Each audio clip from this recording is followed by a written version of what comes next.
A hugely impressive performance from Arteta's Arsenal to keep them well in the title race as they walked away as 3-1 winners.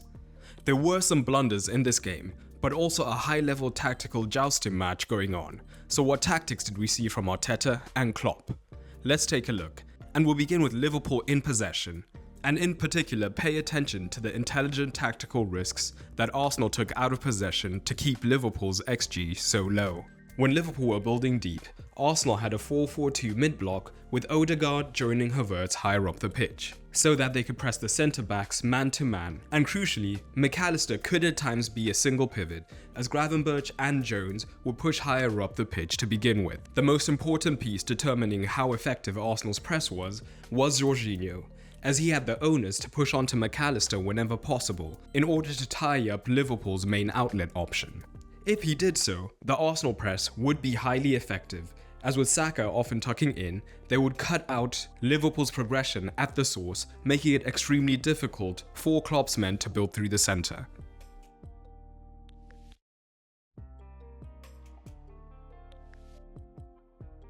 But this was also a big risk, because if Jorginho's press was late, Liverpool could then easily press through Arsenal's initial first wave of pressing, meaning that they now had a massive advantage in the midfield region, as Rice could be somewhat isolated against Gravenberch and others who will come onto.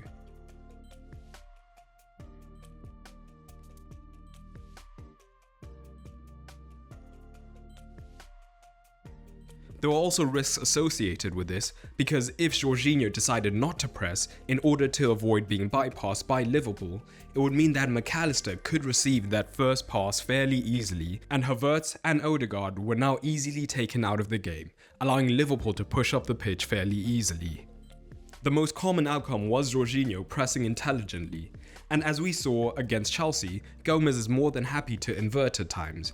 However, Arsenal were much more aggressive in their press than Chelsea was, and Gomez acted as a bit of a press target for Arsenal, so whenever the ball was coming towards him, Rice would be happy to risk pushing up, knowing that Gomez probably wouldn't be technical enough to turn him and find Gravenberch or Jones making moves between the lines, and the most common occurrence was a backwards pass. Once again, this made Liverpool's central progression extremely difficult. So as the game progressed, we saw less and less of Gomez inverting early on, and he began deeper as a traditional left back. Instead, it was Jones who, instead of staying high up the pitch, would drop in, and he is a genuine second pivot option alongside McAllister as a natural midfielder. And being more technical meant that he was less of a press target, as he was more likely to be able to turn Rice and progress up the pitch. So Arsenal could be a little more passive when Jones was the second pivot, as we saw with the minutes ticking by. But when possession was safe higher up the pitch, that's when we'd see Gomez invert much like he did against Chelsea, and this would once again free Jones to a more free offensive role higher up the pitch. And just like the Chelsea match, we saw how much Klopp wanted to overload the centre of the pitch. What this meant is that Trent couldn't take up his new inverted position, where he could have a lot of influence on the game, and instead he had to play a more traditional fullback role, pushing higher up the pitch extremely early on, and this would allow the likes of Gakpo and Jota to operate quite centrally. What these central overloads do for Liverpool is offer a lot of flexibility, as all of these 5 players could rotate as needed, making them extremely difficult to track.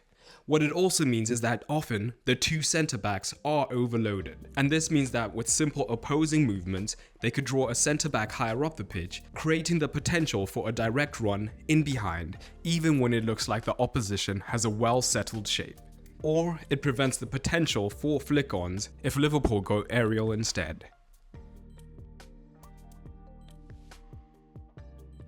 So to offer the potentially overwhelmed centre-backs more protection, the back 4 begins to tuck in extremely narrow, and this is backed up by both Martinelli and Saka defending quite narrow at times, with Martinelli in particular having to pick up Gravenberch in this space. This also then has disadvantages, as Trent in particular was looking to make the early move out wide to receive the switch from the likes of Van Dijk, and he would then look to whip in across with his forwards attacking the box. And we did see some dangerous opportunities, but they weren't ever able to get a high quality shot on goal from these situations.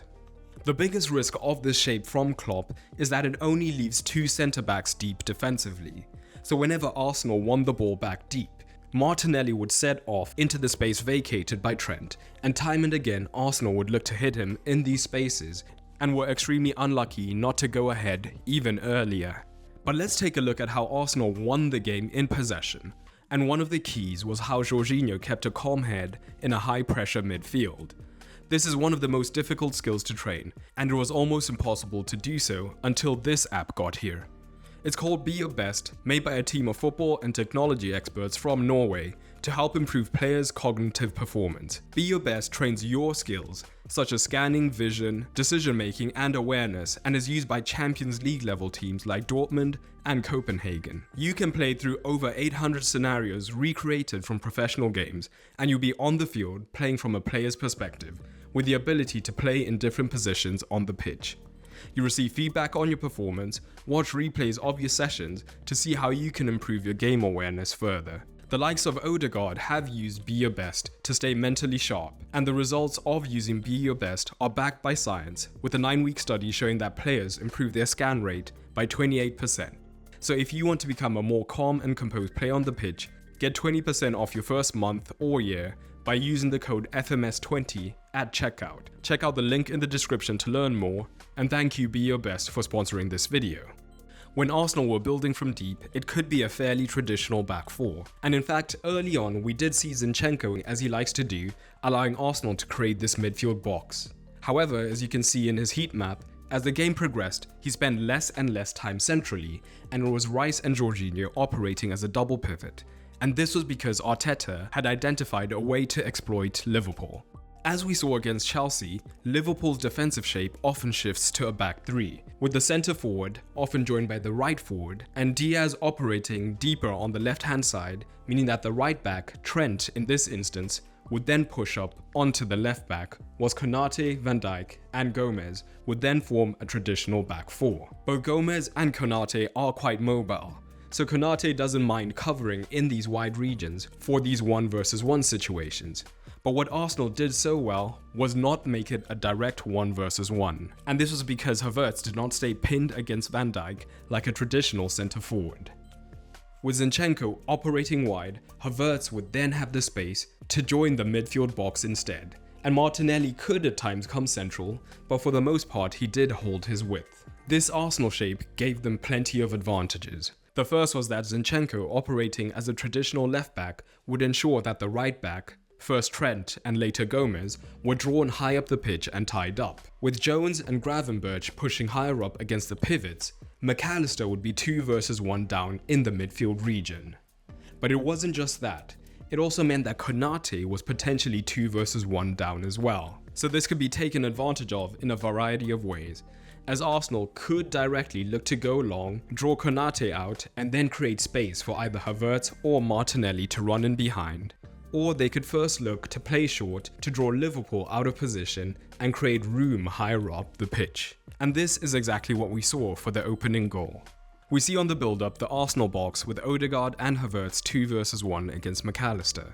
This drags McAllister towards Havertz, and there's no inversion from Zinchenko as discussed. He receives in space and draws Trent, so Martinelli drags Konate out wide. McAllister is dragged across, so now Odegaard has acres of space in the midfield. Van Dijk has to try and cover this, moving high up, and this only makes the gap bigger, and Havertz is played in. And you could just tell he was never gonna finish that, but luckily Saka is there to clear up his mess. Overall, this was a highly impressive performance from Arsenal in possession, but particularly out of possession. It means it is still very much a three-way race for the title, but who do you see coming out on top? For the manager tactical score, Arteta earns an 8.5 for this highly dominant performance, with Klopp only earning a 4.5, due to a surprising lack of adaptation in and out of possession to what was going on the pitch. But what are your thoughts? Drop them down below.